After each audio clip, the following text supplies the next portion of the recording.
Hello everyone, एक बार फिर से आप सबका बहुत बहुत स्वागत है एसजी ऑनलाइन क्लासेस में।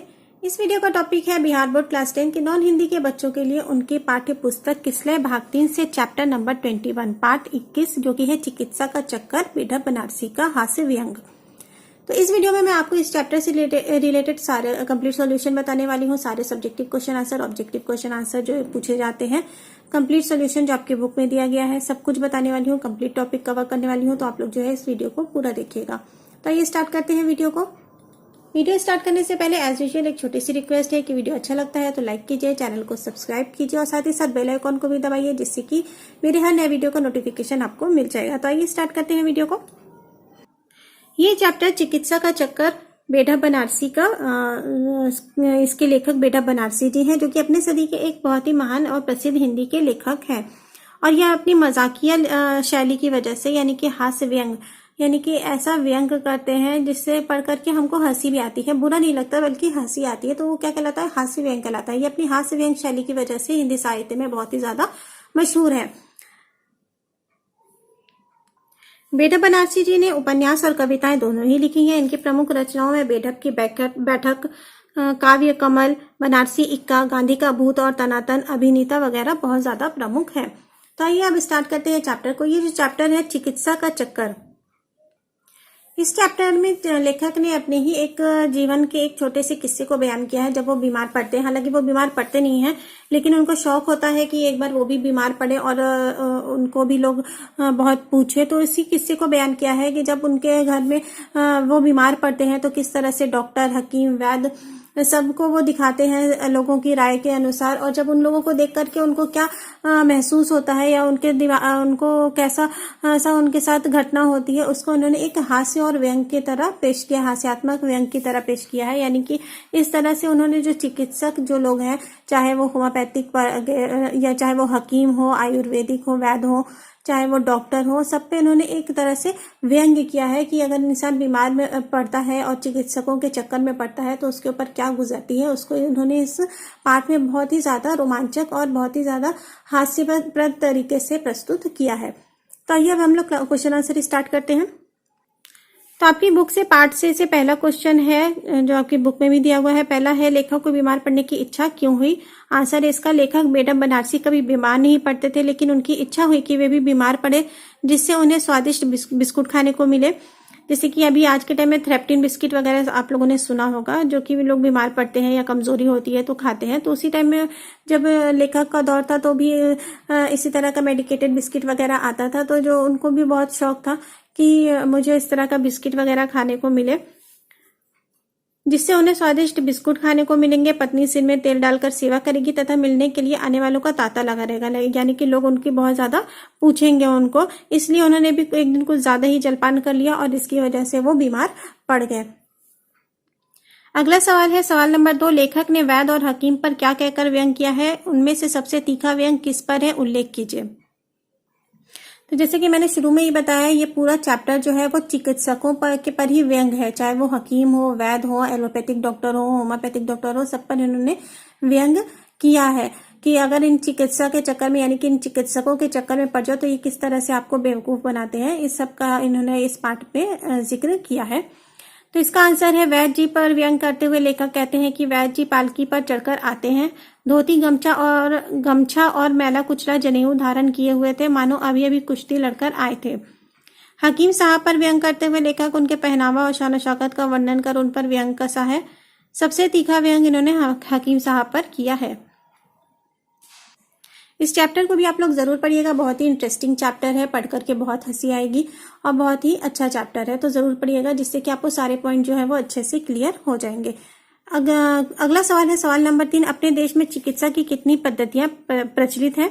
यानी कि कितनी तरह की जो चिकित्सा पद्धतियां यानी कि टाइप की, जैसे कि होम्योपैथिक, एलोपैथिक, उनमें किन किन पद्धतियों से लेखक ने अपनी चिकित्सा कराई इस पाठ में? आंसर इसका, हमारे देश में प्रचलित मुख्य चिकित्सा पद्धतियां हैं एलोपैथी, आयुर्वेदिक, होम्योपैथी, यूनानी, प्राकृतिक चिकित्सा पद्धति, झाड़ फूंक और चीनी चिकित्सा पद्धति। इनमें से लेखक ने एलोपैथी, आयुर्वेदिक और यूनानी चिकित्सा पद्धतियों से अपनी चिकित्सा कराई थी इस पाठ के अनुसार। अगला सवाल है सवाल नंबर 4, इस पाठ से हास्य और व्यंग की बातें छांटकर लिखिए, जैसे रसगुल्ले छायावादी कविताओं की भांति सूक्ष्म नहीं थे, स्थूल थे। तो इसी तरह के, जैसे कि ये एक व्यंग्यात्मक सेंटेंस है, इसी तरह के और सेंटेंस चुन करके इस पाठ से लिखना है। मैंने कुछ लिखे हुए हैं, आइए देखते हैं। पहला है डॉक्टर की वेशभूषा के पक्ष में, यानी कि जो डॉक्टर का जो पहनावा था उसके बारे में ये क्या व्यंग करते हैं। सूट तो ऐसे पहने थे मानो प्रिंस ऑफ वेल्स के वैलेटों में है। दूसरा है डॉक्टरों का इक्के पर आना के पक्ष में, जैसे लीडरों का मोटर छोड़कर पैदल चलना। तीसरा है खाने के लिए सिवाय जूते के और कोई भी चीज बाकी नहीं रह गई जिसे लोगों ने ना बताई हो जब वो बीमार पड़े थे। अगला सेंटेंस है कुछ लोगों का सौंदर्य रात में बढ़ जाता है, वैसे ही डॉक्टरों की फीस भी रात में बढ़ जाती है। पांचवा है अपने दर्द को दूर ना होने के पक्ष में, ये कहते हैं जो उनका दर्द था वो दूर नहीं हो रहा था, सीआईडी के समान पीछा छोड़ता ही ना था, यानी कि इनका दर्द जो है वो सीआईडी की तरह इनके पीछे लग गया था। तो ये कुछ व्यंग्यात्मक सेंटेंस है जो मैंने इस पाठ से लिखे हैं। आप चाहें तो पाठ की रीडिंग करके और भी सेंटेंस जो आपको आसान लगे वो लिख सकते हैं। अब आते हैं अगले सवाल की तरफ। पांचवा सवाल है किसने कहा और किससे कहा। इसमें पहला है सेंटेंस मुझे आज सिनेमा जाना है, तुम अभी खा लेते तो अच्छा था। ये किसने कहा और किससे कहा, ये लेखक की पत्नी ने लेखक से कहा था। दूसरा है घबराने की कोई बात नहीं, दवा पीजिए, 2 खुराक पीते पीते आपका दर्द गायब हो जाएगा। ये सरकारी डॉक्टर ने लेखक से कहा था। तीसरा सेंटेंस है सेंटेंस गा, वायु का प्रकोप है, यकृत में वायु घूमकर पित्ताशय में प्रवेश कर आंत में जा चुकी है। ये किसने कहा था, ये आयुर्वेदिक डॉक्टर ने लेखक से कहा था। तो ये 3 सेंटेंस है। इसके अलावा अब आते हैं नेक्स्ट क्वेश्चन की तरफ। 2 खुराक पीते पीते आपका दर्द वैसे ही गायब हो जाएगा जैसे हिंदुस्तान से सोना गायब हो रहा है। इस वाक्य का भाव स्पष्ट कीजिए, यानी कि इसमें लेखक जो है वो क्या कहना चाह रहे थे। इसका जवाब है जिस प्रकार हिंदुस्तान में धीरे धीरे सोने की कमी हो रही है, उसी प्रकार धीरे धीरे आपका दर्द भी जाता रहेगा। एक दिन इस दिन ऐसा होगा कि भारत में न सोना रहेगा और न आपके पेट में दर्द, यानी कि भारत में जिस तरह से सोना गायब हो रहा है वैसे ही आपका पेट का दर्द भी जो है वो गायब हो जाएगा।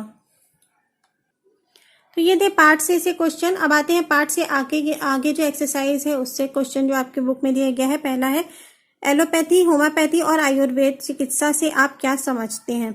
आंसर है एलोपैथी किसे कहते हैं, चिकित्सा में अंग्रेजी दवा, सुई इत्यादि दिया जाता है, यानी कि एलोपैथी जो चिकित्सा होती है उसमें किसका प्रयोग किया जाता है, अंग्रेजी दवाइयों का, सुई और सुई का। होम्योपैथी चिकित्सा में रसायन का प्रयोग होता है, आयुर्वेदिक चिकित्सा में जड़ी बूटी से बनी दवा मिलती है। तो एलोपैथी किसे कहते हैं, जिसमें अंग्रेजी दवा दी जाती है, होम्योपैथी जिसमें रसायन जो एसेंस वगैरह होता है वो दिया जाता है, और तीसरी है आयुर्वेदिक चिकित्सा, ये जड़ी बूटियों से होती है। आते हैं अब दूसरे सवाल की तरफ। सवाल नंबर 2 है किस आधार पर इस पाठ को हास्य और व्यंग की श्रेणी में रखेंगे, स्पष्ट कीजिए। आंसर इसका संपूर्ण पाठ ही हास्य व्यंग से भरा हुआ है, यानी कि पूरे जो चैप्टर है उसमें वो व्यंग करते हैं, कभी अपनी बीमारी को लेकर के, कभी वो स्वस्थ रहते हैं तो उसको, कभी डॉक्टर जो उनको देखने आते हैं, डॉक्टर हो, हकीम हो, वैद्य हो, सबको देख करके वो व्यंग करते हैं या अपना जो एक हास्यात्मक व्यंग करते हैं। तो पूरा पाठ ही इससे भरा हुआ है। तो आंसर है संपूर्ण पाठ ही हास्य व्यंग से भरा हुआ है। जैसे रसगुल्लों को देख करके इन्होंने व्यंग किया है, हकीम जी को देखकर, वैद्य को देखकर, डॉक्टर को देखकर लेखक जो है वो व्यंग करते हैं, जिससे पढ़ने वाले को हंसी आती है, साथ ही साथ शिक्षा भी मिलती है। तो ये था सब्जेक्टिव क्वेश्चन आंसर आपकी बुक से। अब आते हैं हम लोग ऑब्जेक्टिव क्वेश्चन आंसर की तरफ। ऑब्जेक्टिव क्वेश्चन आंसर एक तरह से इसमें इंपॉर्टेंट है क्योंकि 2-3 नंबर के क्वेश्चन तो इस चैप्टर से आते हैं, तो आप लोग इसको ऑब्जेक्टिव क्वेश्चन आंसर को ज़्यादा अच्छे से पढ़िएगा। तो ये स्टार्ट करते हैं ऑब्जेक्टिव क्वेश्चन आंसर। तो इस चैप्टर चिकित्सा का चक्कर से जो ऑब्जेक्टिव क्वेश्चन जिस तरह के पूछे जाते हैं वो है, पहला है दंत चिकित्सक ने लेखक से प्रति दांत तोड़ने की फीस कितनी बताई थी। आंसर इसका 3 रुपए। फिर सवाल नंबर 2 है चिकित्सा का चक्कर शीर्षक पाठ है। आंसर है हास्य व्यंग, ये हास्य व्यंग विधा है। सवाल नंबर 3 है चिकित्सा का चक्कर शीर्षक पाठ के लेखक कौन है। आंसर है बेढप बनारसी। सवाल नंबर 4 चिकित्सा का चक्कर शीर्षक पाठ में बीमार कौन पड़ा। आंसर है इसका स्वयं लेखक बेढप बनारसी। सवाल नंबर 5 है चिकित्सा का चक्कर पाठ में हकीम ने लेखक की नब्ज कितने मिनट तक देखी। आंसर है इसका 2 मिनट। सवाल नंबर 6 है चिकित्सा का चक्कर शीर्षक पाठ साहित्य की कौन सी विधा है, व्यंग या हास्य व्यंग। सवाल नंबर 7 है डॉक्टर चूहानाथ कातर जी की फीस कितने रुपए थी, आंसर इसका 8 रुपए।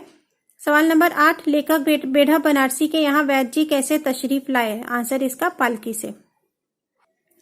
सवाल नंबर 9 है लेखक बेढ़ा बनारसी ने कितने रसगुल्ले खाए थे, आंसर इसका 6 रसगुल्ले।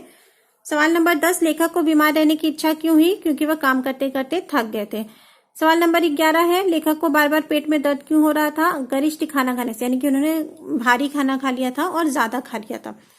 अगला सवाल है सवाल नंबर 12 लेखक को किस समय भोजन कर लेने की आदत थी, आंसर इसका शाम में। सवाल नंबर 13 लेखक को पेट दर्द से रात में कितने बजे नींद खुली, आंसर इसका रात के 3 बजे। सवाल नंबर 14 है लेखक लखनऊ क्यों जाना चाह रहा था, आंसर इसका बेहतर चिकित्सा हेतु।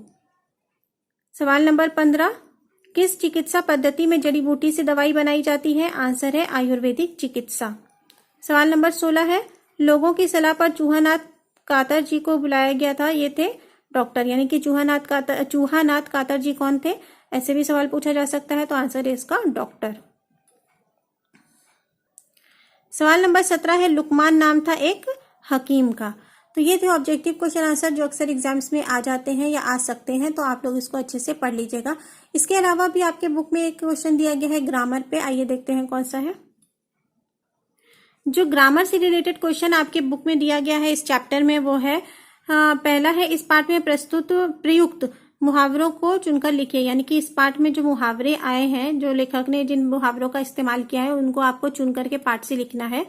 तो इसमें पहला है जूता खिलाना, दूसरा मेला लगना, तीसरा चपत लगना, चौथा रफू चक्कर होना, पांचवा तिलमिला उठना, छठा कलेजे का कबाब होना, सातवां पिंड छूटना, आठवां जादू का काम करना, नवा ऊपरी खेल होना और 10वां बुद्धि का घास चढ़ना इत्यादि। तो इस जैसे कि मुहावरों से ही पता चला है कि हाँ कि लेखक को किस तरह से हास्यात्मक व्यंग का शौक था, क्योंकि ये मुहावरे भी एक हास्यात्मक व्यंग के ही उदाहरण है। दूसरा क्वेश्चन है आपके बुक में ग्रामर से इन युगम शब्दों के अर्थ लिखिए, यानी कि इन शब्दों के आपको अर्थ लिखना है, जो कि युगम शब्द यानी कि एक साथ जो यूज होते हैं, जैसे प्रसाद या प्रसाद। प्रसाद किसे कहते हैं, भगवान को अर्पित वस्तु, यानी कि भगवान को जो वस्तु चढ़ाई जाती है उसको प्रसाद कहते हैं। और प्रासाद यानी कि महल, एक जगह से सुनने वाले शब्द हैं जिसके आपको अलग अलग अर्थ हैं, आपको लिखने हैं। दूसरा है भवन, भवन का मतलब मकान, और भुवन का संसार। तीसरा है कांति यानी शोभा, क्रांति यानी कि विरोध प्रदर्शन। चौथा है भन यानी कि भगवान शंकर, और भव्य यानी कि अति सुंदर, इसका अर्थ होता है अति सुंदर।